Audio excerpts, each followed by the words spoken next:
So earlier this week, I had a few hours one afternoon, so I got out and did a little bit of shed hunting, and I had a super cool find, totally unexpected, um, and I was just so excited about it. So I figured I would make a little video, so this kind of all made sense. I just thought it was worth sharing. But I found one of the other sides of a deer that I killed in 2021. So this antler has been laying out in this marsh for 6 years. And I just can't believe that I stumbled upon this. It was just an ancient old buck that lived out in the marsh, a really big deer. So it just kind of means something to me. I haven't hunted there in a few years now. I haven't been back to the marsh hardly at all, or shed hunted it. So I didn't really know what to expect. And I found a lot of antlers. I found 7 antlers.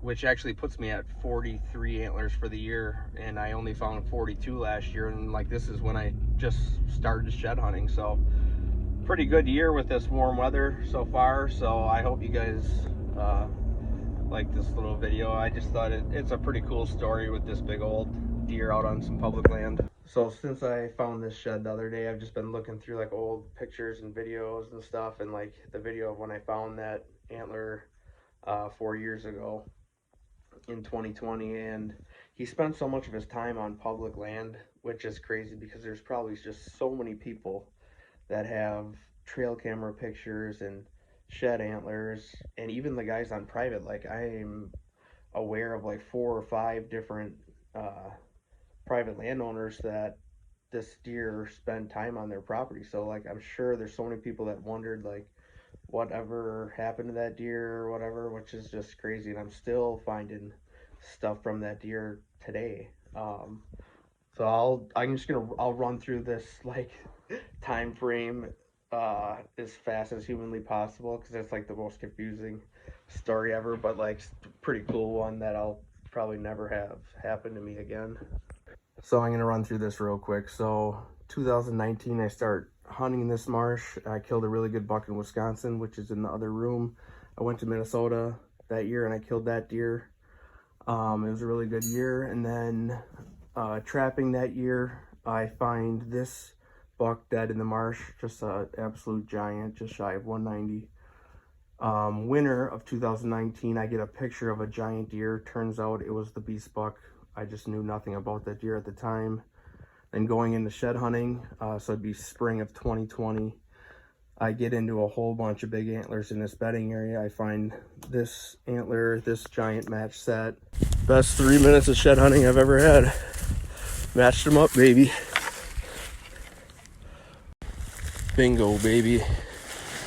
I did not know that he had that split on there. I find these giant antlers, which are the same deer, just different years. Look at that brow.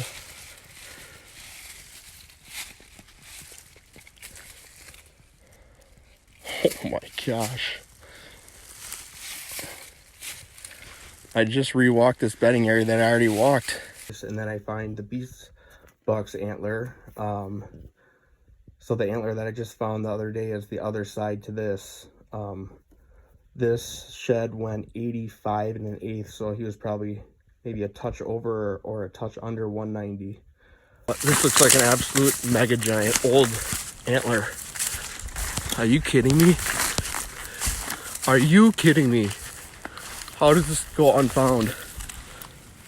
Oh, this is definitely a 200-inch buck here. Oh my gosh. Hands down, biggest shed I've ever found there. These bases are unreal. I can't fit my hand around. At the time, I found these antlers all like in the same bedding area, and I thought maybe there was a chance like this was one of his other sides, just because I thought it was crazy that there was 2 bucks that were like pushing 190 in there. Like this antler was like 83 inches or something like that. It turns out they were totally different deer. But so 2020, I still had no idea if this deer was even alive or not. I was kind of leaning towards he wasn't, Well, I end up getting trail camera videos of that deer.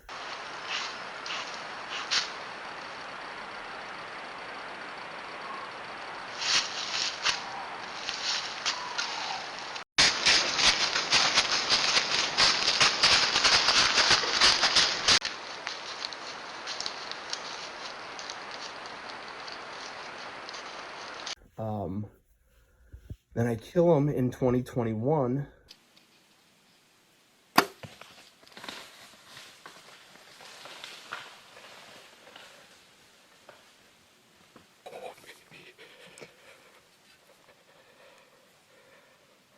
just shot a 190 incher.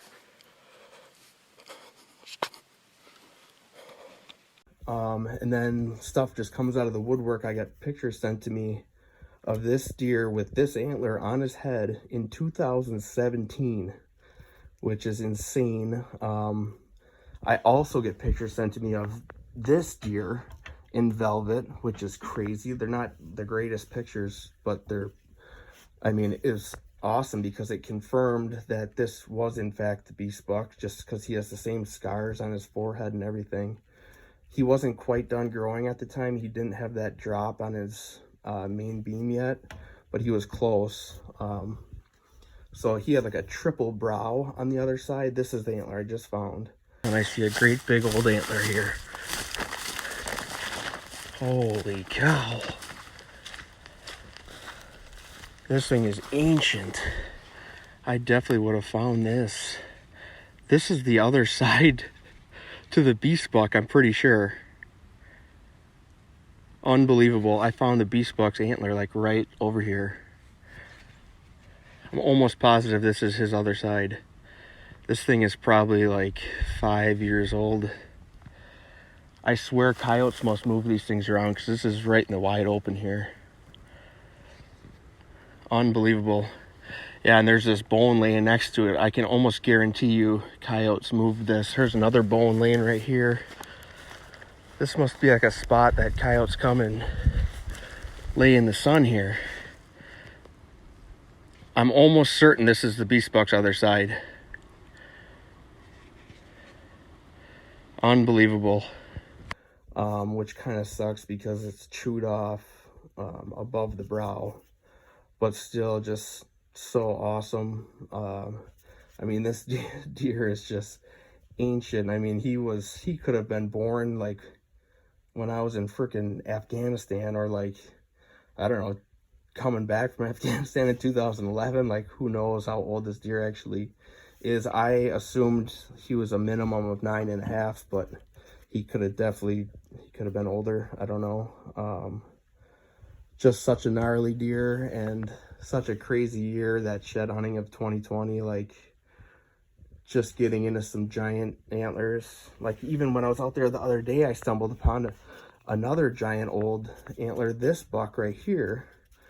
Like, it's insane that you can find these old antlers out in the marsh. Like, this is a really big shed. I just got it all cleaned up, but it was just nasty and all mossy. Like, there are some giants in there. I just don't really have an interest in hunting in the marsh anymore, but it's just a really cool story. And like, with the scars on his back and everything, which he had over those years. I mean, he got a little bit smaller. He ended up going 178 and like 7/8 or something like that. So this was probably in his prime right here, probably like as a, I don't know, 5-year-old or whatever he was here. So just a super cool story. And I'm sure like there's so many people out there that have, you know, pictures and sheds and stuff of them. So I just think it's that much cooler that it's on public.